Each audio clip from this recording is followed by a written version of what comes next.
The early afternoon sun hits me straight in the face through the cracked window on this bus. It feels like an oven in here, every breath scraping my lungs raw. Sweat stings and the heat pressing down feels personal, like the world has conspired to choke me. I can't tell if it's the traffic or my own bitterness making it harder to breathe. The seats are too close together, and my limbs have already gone numb. The sun keeps burning my cheek because there's no more space to shift to. I'm stuck in traffic. The stench is vile, thick enough to crawl up my throat. Either some pipe has given up and bled filth into the street, or people have once again turned the sidewalk into their personal dumping ground. Because why wouldn't they? Rot seems to be everyone's favorite perfume here. At this point, I'm convinced that sanitation doesn't exist in their vocabulary. How they don't see it as a threat to themselves is beyond me.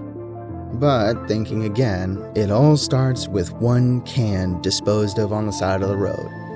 And then it's a disaster from there on. Shouldn't the government do something about it? I'm so glad you asked. We're stuck in this stupid traffic jam for hours because the road ahead has been barricaded. Reason? A government official will be passing by later in the day with his majestic motorcade, courtesy of the taxpayers' money. All they think about is how they can screw our lives further. If I drop dead, it won't be the stench or the heat that finally does me in. My lungs are stubborn. They've swallowed worse, choked on tear gas, and lived to tell. No, it's that damn ambulance siren drilling into my skull. That'll push me over the edge. Turns out, whoever is scheduled to pass is more important than someone's life. Does it surprise me? No. These people have always treated us like crap.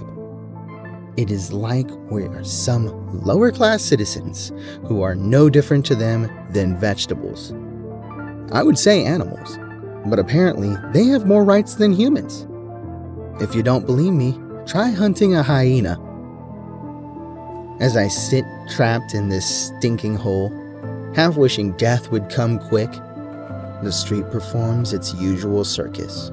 2 robberies and an assault, all unfolding under the nose of a cop who can't be bothered. He turns away, hand out for a bribe from some desperate driver who cut the line. Justice doesn't live here. Even the notion of a single file feels like a joke we were never meant to get.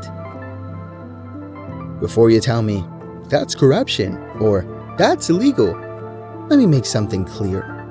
Corruption runs so deep, it barely raises an eyebrow anymore. This is the jungle, dressed up as a city. Everyone is clawing, scraping, and doing whatever it takes to survive. They say money talks. Here, it screams. The emptier your pockets, the more invisible you become. So I just sit, and I watch while the officer stuffs his bribe and strolls to his next victim, leaving the young woman he ignored, sobbing alone in the corner. The other day, we had enough of their rot, and the silence was no longer an option. The systems had failed us, and every so-called civilized channel slammed shut in our faces. So we did the only thing left. We took it to the streets. Did it change anything? No. If anything, it stripped away the last pretense, forcing them to bear their true colors. I remember like it happened this morning. The streets were choked with smoke.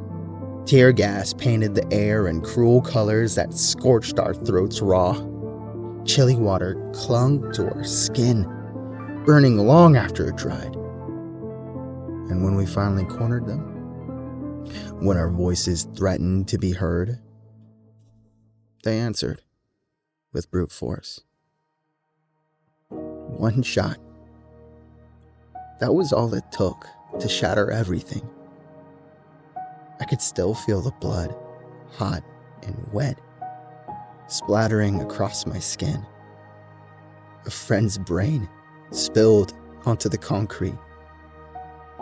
Silence fell, only to be ripped apart by screams, despair, and fury too heavy to carry. I remember cradling his body, limp in my arms.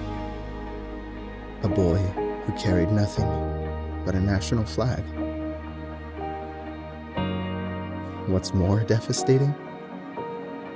Watching the culprit walk free. How? They branded us as criminals. Yeah, apparently asking for accountability of my tax money makes me a criminal. Speaking up for ourselves turns us into criminals. And then there's a group more poisonous than the perpetrators themselves. The blind believers. The dead-brained loyalists who worship these rotten systems and twist their tongues to shame the victims, all while pretending it's about upholding justice. Truth is, the corruption wouldn't survive a day without them. They're the lifeblood of every evil, the enablers who clap while the world burns. Sitting here in this stinking cage, I know one thing.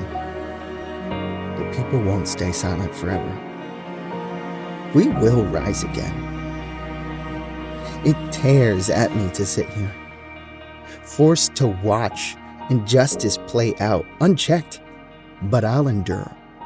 I'll survive, if not out of strength, then out of spite.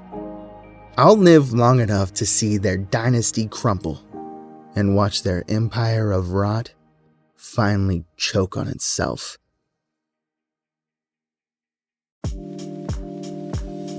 Hey guys, it's Struggle here.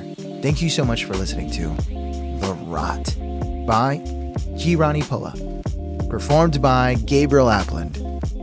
I was really engaged while reading this one, and I feel that it's probably very relatable to a lot of people all over the world.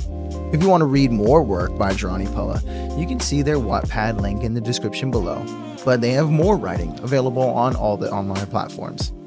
We read and vote on short stories just like this one, written by authors just like you, every week on my Twitch channel in the link below.